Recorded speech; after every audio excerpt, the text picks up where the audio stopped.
Item ಯಾವುದೇ ಇರಲಿ try ಮಾಡಿ ಆಚಿ ಚಿಕನ್ ಮಸಾಲಾ. ತುಮಕೂರಿನ ಶಿರಾ ನಗರಸಭೆ ಕಚೇರಿ ಮೇಲೆ ಲೋಕ ದಾಳಿಯಾಗಿದೆ. ತುಮಕೂರು ಲೋಕಾಯುಕ್ತ ಎಸ್ಪಿ ನೇತೃತ್ವದಲ್ಲಿ ದಾಳಿಯಾಗಿದೆ.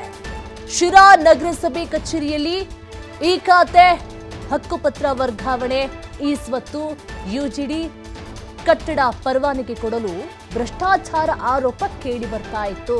ಈ ಹಿನ್ನೆಲೆ ಲೋಕ ದಾಳಿಯಾಗಿದೆ. ಇಬ್ಬರು ಡಿವೈಎಸ್ಪಿ, 4 ಜನ ಇನ್ಸ್ಪೆಕ್ಟರ್ ಸೇರಿ 10ಕ್ಕೂ ಹೆಚ್ಚು ಸಿಬ್ಬಂದಿಯಿಂದ ದಾಳಿಯನ್ನ ನಡೆಸಿ ಪರಿಶೀಲನೆಯನ್ನ ಮಾಡಲಾಗಿದೆ. ಕಚೇರಿಯಲ್ಲಿ ಎಲ್ಲವನ್ನ ಸಹ ಪರಿಶೀಲನೆ ಮಾಡಲಾಗಿದೆ. ಅಧಿಕಾರಿಗಳಿಂದ ದಾಖಲಾತಿಗಳ ಪರಿಶೀಲನೆ ಆಗಿದೆ. ತುಮಕೂರು ಜಿಲ್ಲೆಯ ಶಿರಾ ನಗರಸಭೆ ಕಚೇರಿಯ ಮೇಲೆ ಇವತ್ತು ಲೋಕಾಯುಕ್ತ ಅಧಿಕಾರಿಗಳು ದಿಢೀರಂತ ದಾಳಿಯನ್ನ ನಡೆಸಿದ್ದಾರೆ. ಅದು ಈ ಖಾತೆ ಹಕ್ಕುಪತ್ರ ವರ್ಗಾವಣೆ, ಈ ಸ್ವತ್ತು, ಯುಜಿಡಿ ಹಾಗೂ ಹೊಸ ಕಟ್ಟಡಗಳ ನಿರ್ಮಾಣಕ್ಕೆ ಪರವಾನಗಿ ನೀಡುವಂತಹ ವಿಚಾರದಲ್ಲಿ ಸಾರ್ವಜನಿಕರಿಂದ ವ್ಯಾಪಕ ಭ್ರಷ್ಟಾಚಾರದ ಆರೋಪಗಳು ಕೇಳಿ ಬರ್ತಾ ಇತ್ತು. ಹೀಗಾಗಿ ದಾಳಿಯನ್ನ ಮಾಡಲಾಗಿದೆ.